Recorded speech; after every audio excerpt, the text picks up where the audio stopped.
We are back with a silent stand against a bill headed to Governor Kelly Ayotte's desk. As WMUR political director Adam Sexton reports, protesters gathered with books in hand to send a message about legislation that could enable certain school materials to be banned.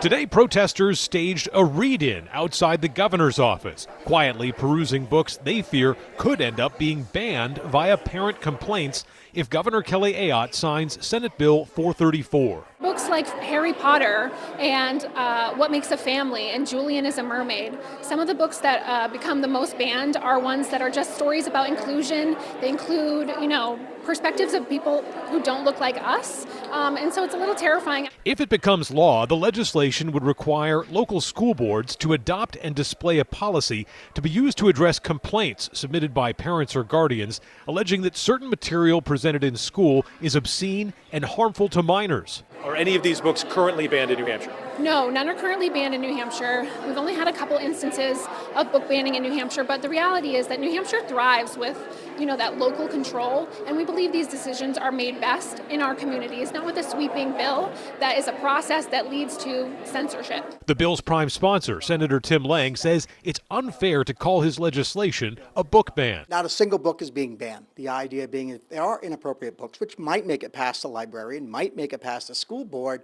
a parent has a process to be able to get that book out of there so the kids don't read it. Supporters of the bill say they're targeting books with graphic depictions of adult activity, which they contend have no place in schools. What about those books? Should parents have the right to challenge them?